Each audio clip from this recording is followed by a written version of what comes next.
Ini nih, rasa satenya teh bener-bener empuk banget.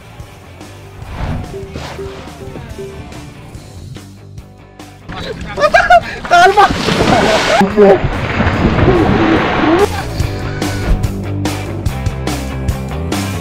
Yang uniknya, udah ada nasinya, kita bisa keruk kelapanya nih. Kita langsung cobain ya.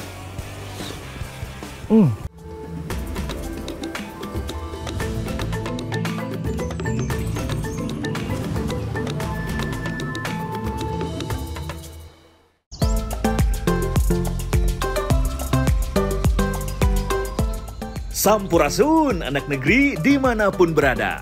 Kumaha kabarnya? Semoga sehat semua ya. Semangat. Anak negeri, sekarang Abdi ramai-ramai bukan mau demo kok. Abdi dan Neng Shirley bersama para warga mau memanen ikan lele di kolam. Ayo Mang, pada mana? Itu. Oh, ayo atuh ah.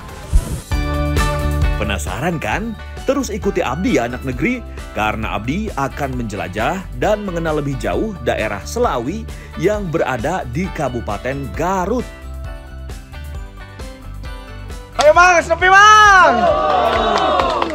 Nah, jadi sekarang Arangga mau ngegogo bareng santri di sini nih. Biasanya tiap tahunnya santri di sini tuh selalu ngambilin ikan nih.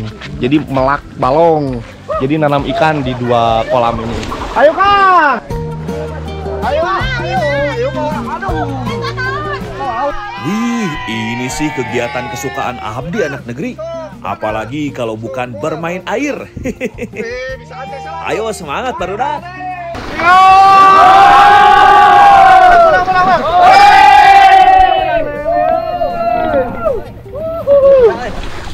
Nih, ya. Arangga dapat lele sama anak-anak. Ternyata meskipun kolamnya kecil juga ikannya banyak. Ada lele, ada nila, ada ikan emas. Tapi yang paling banyak ikan lele. Ayo Neng, Ya, ikan lele yang kami dapatkan ini memiliki nama latin Clarias. Berasal dari bahasa Yunani yaitu klaros yang memiliki arti kuat dan lincah. Tak heran jika ikan lele ini memang terkenal akan daya tahannya yang sangat kuat.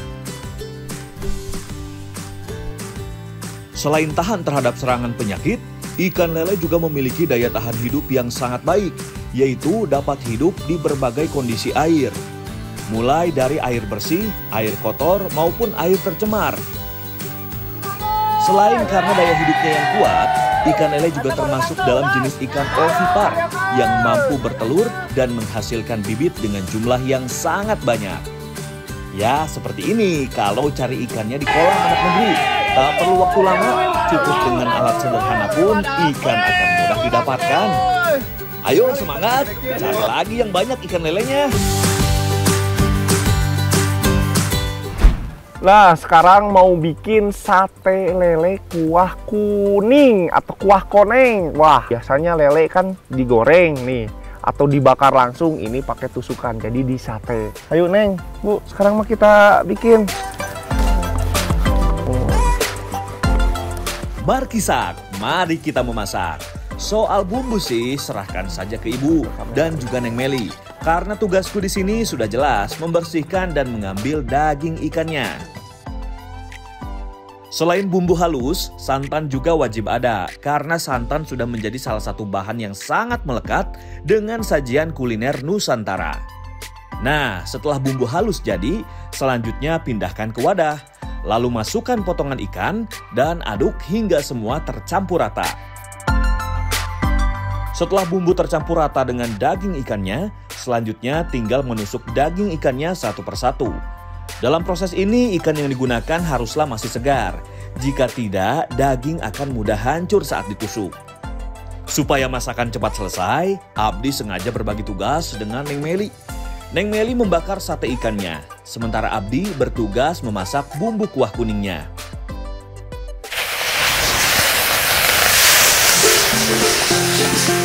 Tumis bumbu sampai harum, kemudian tambahkan santan kelapa. Tinggal tunggu deh sampai matang. Sementara itu jangan lupa bolak-balik satenya ya Neng, biar matang sempurna dan tidak gosong.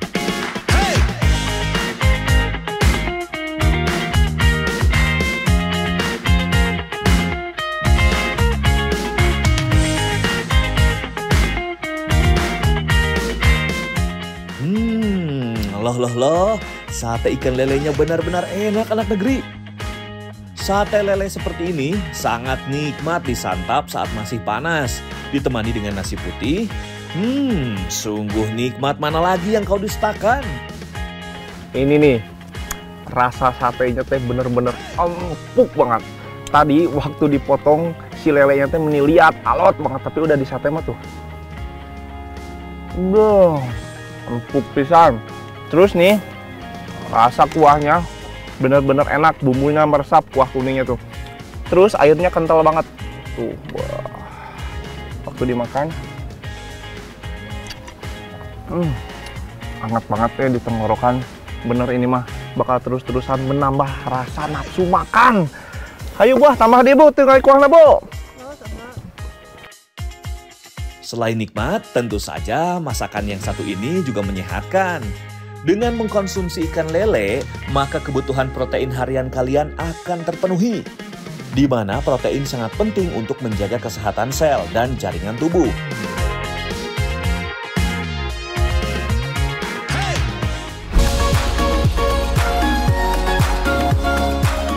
Anak negeri, ada yang pernah makan kembang tahu?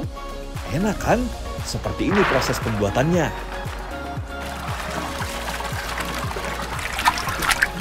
Nah, ini adalah proses pencucian, memisahkan antara kulit dengan kacang kedelainya. Nah, ini yang jadi kembang tahunya. Ini kulitnya ini dibuang. Terus ya, Kang? Ya. Cuci di Kang atau Kang? Ya, sebelum masuk ke dalam proses penggilingan, kedelai harus direndam selama semalaman terlebih dahulu, supaya mudah dihancurkan. Cuci sampai benar-benar bersih, lalu giling sampai halus menggunakan mesin ini anak negeri. Kedelai yang dipakai biasanya hanya yang berukuran besar saja ya, karena kedelai dengan ukuran ini paling banyak mengandung protein, jadi bisa lebih banyak menghasilkan kembang tahu. Setelah digiling, barulah masuk ke dalam proses penyaringan.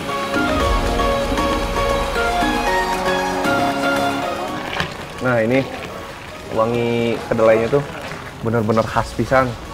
Terus nih, kirain teh airnya air dingin, ternyata air panas. Tadi saya teh langsung anclum ke bawah. Aduh, tukang banjur dari. Bener panas ini mah. Tapi si Akangnya udah biasa, saya cobain nih. Oh ya anak negeri, pabrik tahu Bintang Jaya ini sudah berdiri sejak tahun 1960-an loh. Dan mampu bertahan hingga sekarang. Wah, hebat pisan ya. Sekarang langsung saja tuangkan air perasan kedelainya untuk segera dimasak.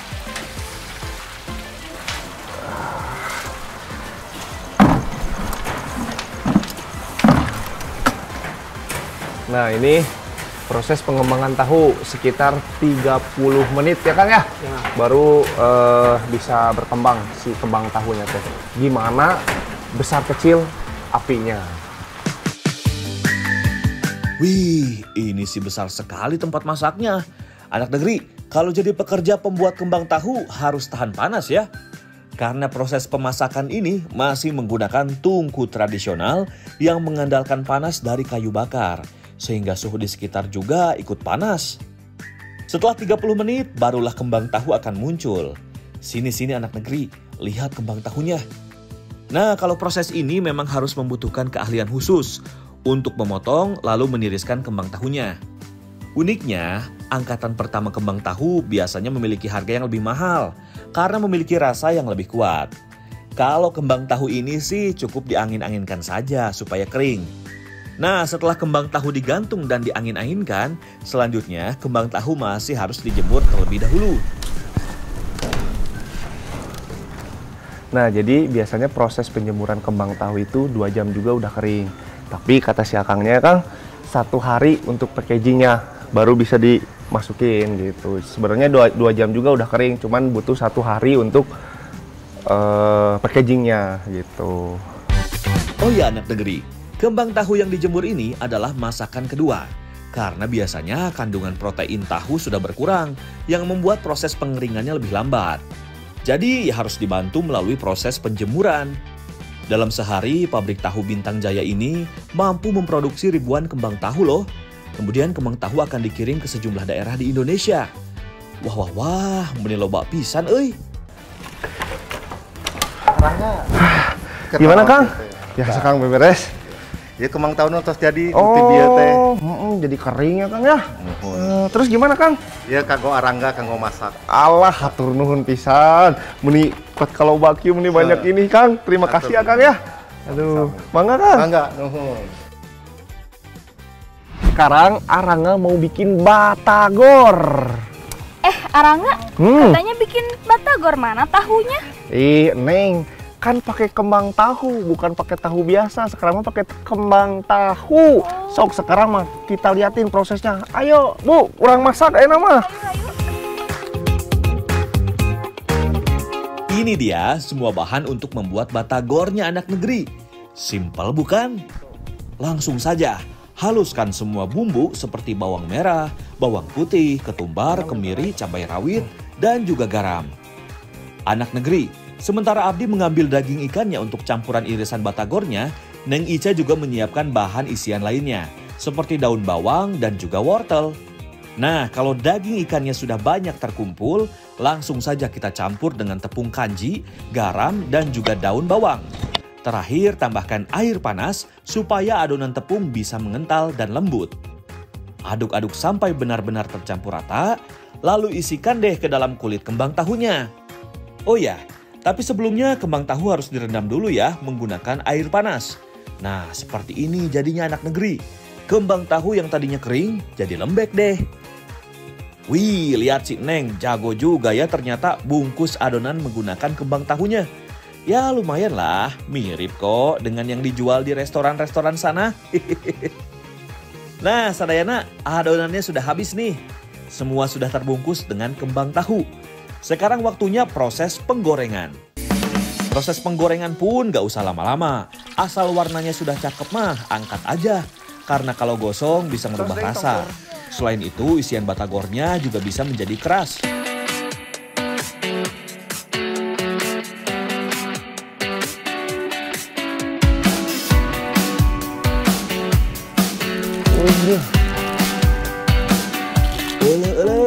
Batagornya raos pisan. Kenyal di dalam, renyah di luar. Sungguh perpaduan yang sempurna.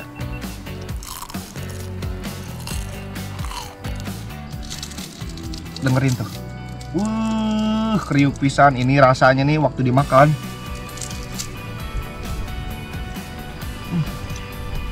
Rasa dalamnya kenyal, rasa luarnya kriuk banget. Bumbunya meresap, garamnya pas, manisnya juga ada. Terus rasa wortelnya enggak keras. Pokoknya mah apa nih? Raos pisan.